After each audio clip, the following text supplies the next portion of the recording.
Throughout American history, many individuals have taken over the government.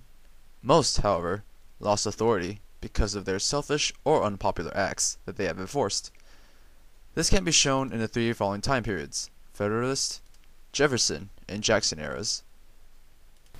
The Federalist era, from 1789 to 1801, was dominated by the Federalist Party, featuring the growth of a strong nationalistic government. The United States Constitution was ratified in 1789 by the convention in Philadelphia, and later by the conventions in each state. The Federalist movement was motivated by the idea that the national government under the Articles of Federation was too weak, and that a new, stronger form of government must replace it. The first elected Federalist president was Washington.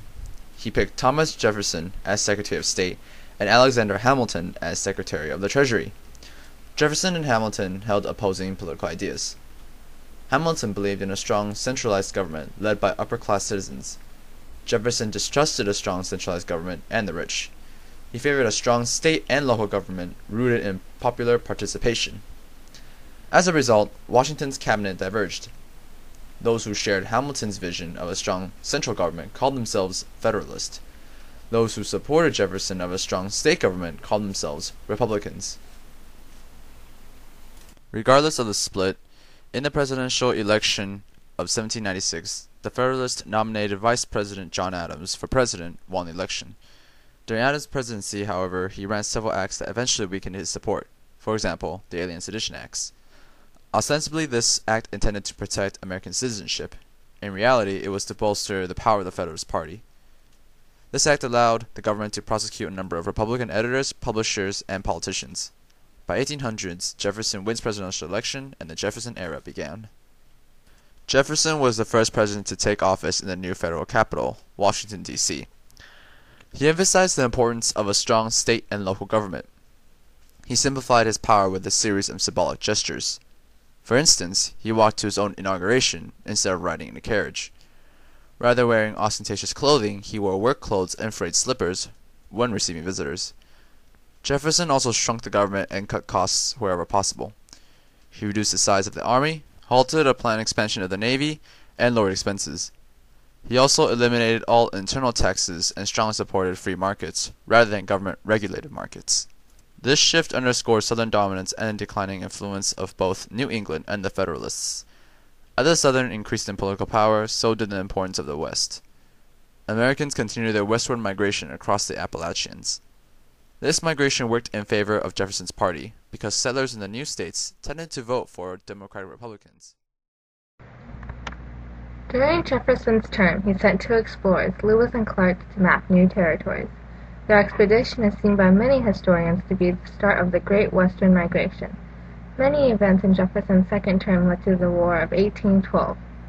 France and Britain were still at war, and they soon began blockading each other's maritime trade routes. The United States economy suffered greatly from the blockades of both sides.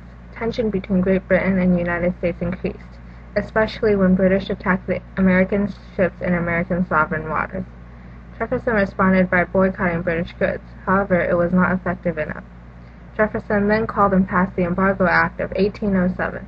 This shut down American imports and exports, causing a perilous economic situation. Many merchants were hurt from the collapsed economy. Smuggling became more extensive.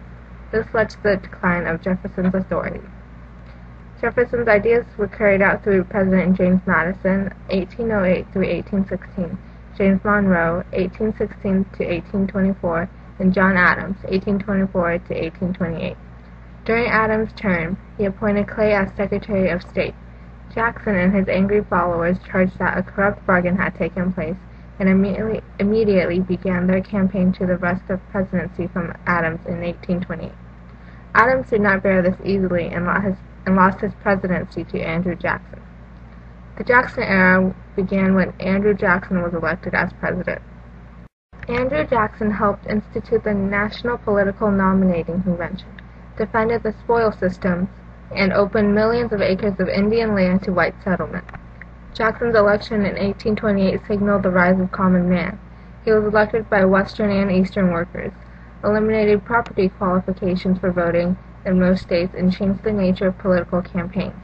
He closed banks because it was seen as the rich oppressing the poor. His inauguration was a symbol of a new age. Jackson installed policies that greatly affected the territorial, political, and economic development of the United States. The changes made from the Jackson era have greatly affected the modern world. His changes can still be seen today.